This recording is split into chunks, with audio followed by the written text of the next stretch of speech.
ప్రజలు ఇల్లు వదిలి బయటకు వెళ్లే సమయంలో తప్పనిసరిగా తాళం కప్పలు బయటకు కనిపించకుండా వేసి దొంగతనాలు జరగకుండా జాగ్రత్తలు తీసుకోవాలని కాకినాడ రూరల్ సీఐ చైతన్య కృష్ణ ప్రజలకు విజ్ఞప్తి చేశారు.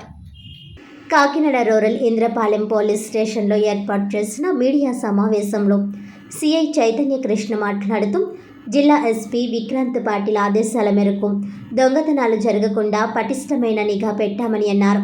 ఇటీవల కాలంలో దొంగతనానికి పాల్పడుతున్న పాత నేరస్తుడు బత్తుల లక్ష్మణరావును తూరంగి గ్రామం బాలయోగి సెంటర్ వద్ద అరెస్టు చేసి అతని వద్ద నుండి సుమారు 5 లక్షలు విలువ చేసే 59 గ్రాముల బంగారం, 1189 గ్రాముల వెండి రికవరీ చేసి ముద్దాయిని రిమాండ్కు తరలించినట్లు తెలిపారు.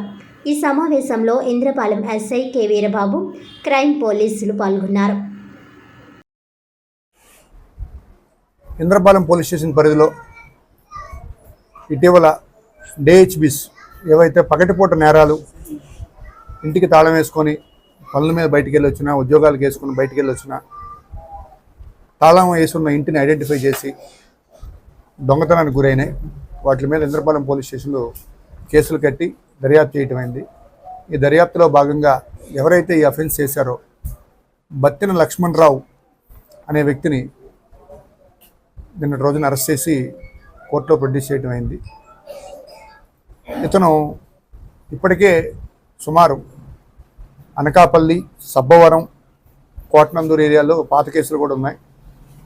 ఇతను ఎంఓ ఏంటంటే డే టైము బండి వేసుకొని లేదా నడుచుకుంటానో తిరుగుతూ ఉంటాడు. కాలనీస్లో తిరిగినప్పుడు ఏ ఇల్లు అయితే తాళం కప్ప బయటకు వేసి గేటుకు కానీ తలుపుకు కానీ తాళం కప్పలు బయటకు వేసుకొని ఉన్నట్లయితే ఆ ఇంట్లో వారు లేరు అనే విషయాన్ని సులువుగా గుర్తించి దొంగతనం చేస్తాడు.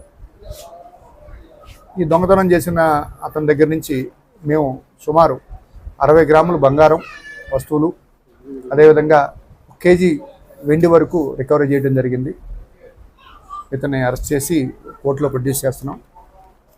ఇందులో మేము ఇంట్రాగేషన్లో ముఖ్యంగా అతనితో మాట్లాడినప్పుడు ఏ విధంగా నువ్వు ఆ ఇంట్లో వ్యక్తులు లేరు, డే టైం కదా, చుట్టుపక్కల అందరూ ఉంటారు కదా అని మేము క్వశ్చన్స్ వేసినప్పుడు అతను ఆశ్చర్యకరమైన సమాధానాలు చెప్తున్నాడు. సార్, నేను నడుచుకుంటూ ఆ వీధులు, కాలనీలు అన్నీ కూడా తిరుగుతూ ఉంటాను. తిరుగుతున్నప్పుడు ఏ ఇంటికైతే తాళం కప్ప, ముఖ్యంగా గేటుకు కానీ తలుపుకు కానీ కనపడేలాగా తాళం కప్పలు ఉంటాయి కదా, ఆ తాళం కప్ప వేసి ఉందో ఆ ఇంట్లో జనాలు లేరన్న విషయం నాకు సులువుగా తెలిసిపోతుంది సార్. ఆటోమేటిక్గా మధ్యాహ్నం టైం అప్పుడు ఎవరు జనసంచారం లేని టైంలో చూసుకొని ఆ ఇంటి వెనక పక్క నుంచో లేకపోతే పక్క నుంచో గోడకు లోపలికి వెళ్ళి ఈ తాళం వేసిన కాలం వేసినట్టుగానే ఉంటుంది ఎక్కడ గేటుకి, కానీ లోపలికి వెళ్ళిపోయి ఆ తాళం ఏదైతే మెయిన్ ప్రధాన ద్వారానికి ఉన్న తాళాన్ని పగలగొట్టి లోపలికి వెళ్ళిపోతున్నాడు. కొంతమంది అప్పటికీ చాలా ఇళ్లలో డిహెచ్బీలైనా నైట్ హెచ్బీలైనా సెంట్రల్ లాకింగ్ సిస్టమ్ వాడుతున్నారు.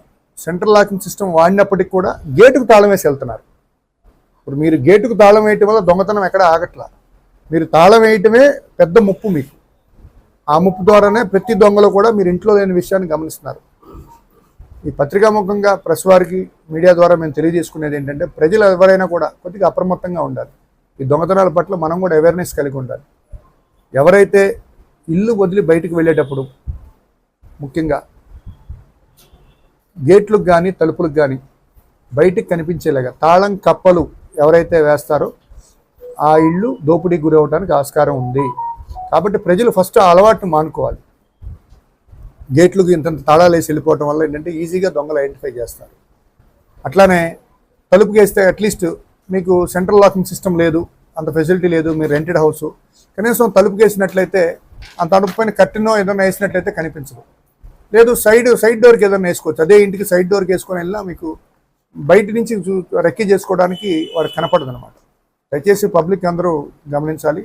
అదేవిధంగా సీసీ కెమెరాలు, ఇప్పుడు మా ఎస్పీ సారు పదే చెప్తున్నారు, ఈ నేరాలను అరికట్టాలి అంటే సీసీ కెమెరాల యొక్క ఆవశ్యకత కూడా చాలా ఎక్కువ ఉంది. మేము కూడా ఇప్పుడు కాలనీస్లోకి ప్రత్యేకించి వెళ్ళి ప్రధాన కూడల్లో అన్నిటి దగ్గర కూడా షాపుల దగ్గర, జనసంచారం ఎక్కువ ఉన్న షాపుల దగ్గర, బిజినెస్ ఎస్టాబ్లిష్మెంట్స్, స్కూల్స్ దగ్గర, టెంపుల్స్ దగ్గర కూడా మేము వెళ్ళి అందరినీ కూడా ఆలయ కమిటీలు కానీ లేకపోతే స్కూల్ యాజమాన్యం వాళ్ళు కానీ ఎవరన్నా డోనర్స్ వస్తే వాళ్ళతో కానీ కెమెరాలు పెట్టించే కార్యక్రమం పెద్ద ఎత్తున చేస్తున్నాం. దీనితోడు గవర్నమెంట్ సైడ్ నుంచి కూడా లార్జ్ స్కేల్లో ఈ కెమెరాస్ ఎక్కడెక్కడ పెట్టాలి అనే దాని మీద ఐడెంటిఫికేషన్ కోసం వచ్చింది.